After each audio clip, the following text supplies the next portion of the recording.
Yo, what's up, everybody? Chris here from Esports, your Axis Rotation, whatever floats your flipping boat. And today I'm going to be bringing you guys a quick recap of what happened during week 4 of Stage 4 in CDL, going into the Stage 4 Major in Burbank, California. I finally learned where it is this upcoming weekend.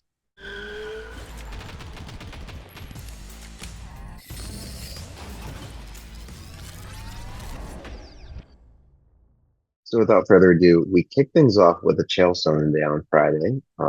Yeah. So I thought it'd be a 3-1 for the Seattle Surge to kick things off. It was not.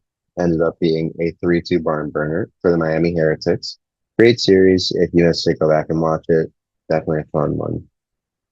Next series, also a barn burner. I also thought it would go 3-1 in favor of the team that lost. Fun day I was having, huh? I thought there would be 3-3-1s. I got all of them wrong. So yeah, Toronto got the game 5 victory over FaZe. Propane Cheese came into fruition, and that's that. And the next series, the LA Thieves took on the Vegas Legion. You guys know I thought Legion would be diffy here. I thought they were doing a lot better. But something about this matchup, Thieves got it. So got the 3-1. And yeah, they dominated, honestly. In our first series of Saturday, we had the Miami Heretics taking on Atlanta FaZe in both teams' last matchup of Stage 4. And of course, FaZe got 3-1 to the surprise of absolutely no one. Yeah, they looked good and they handled business against a really, really strong Miami, must be said.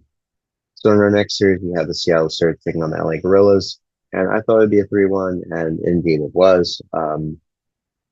Yeah, the Surge, they just looked better across the respawns, and that's the difference. It made the difference in the series. Now, in our next series, Boston Breach, they did indeed do something quite funny that they had the opportunity to do. They upset Optic Texas, getting their first win since St. Patrick's Day, and also handing Optic their fourth loss in a row. Yeah, so crazy scenes. Yeah, Boston got their first win of the season.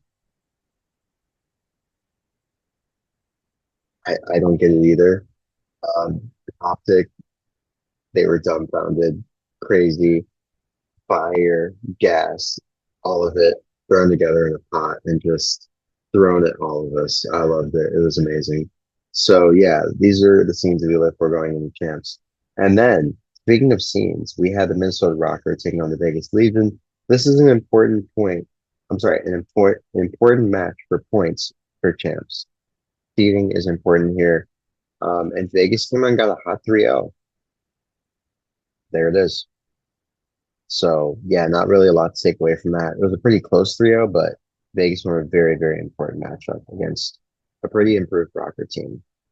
Now in our next series, our first of Sunday, we of course had the Toronto Ultra taking on Optic Texas, and much to the surprise of absolutely no one, DoorDash for the Toronto Ultra side.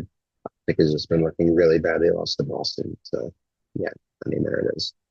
Speaking of Boston, they lost to Carolina, and it actually ended up excuse me, I thought it'd be a 3-2, ended up being a 3-1.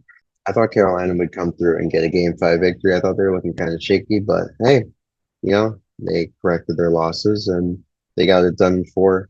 I'm not mad at it. They looked good, and yeah, they carried the momentum. And to close things out, speaking of the other team, they'll be fighting for that champ spot, potentially in the bracket. With the LA Thieves taking on the NYSL Subliners, whatever you want to call them, Cloud9, whatever you want to call them. And they got a 3-2 over the Subliners. Of course, the LA Thieves looked really good in this game 5. They came back after being down 2-0, and they got a surprising game 5 victory to the surprise of the entire community. So yeah, guys, that's about to wrap it up for me in this recap. Hope you guys enjoyed this. Come back, well, later today for a preview of what to expect going into Major 4 with my co-host Dempsey.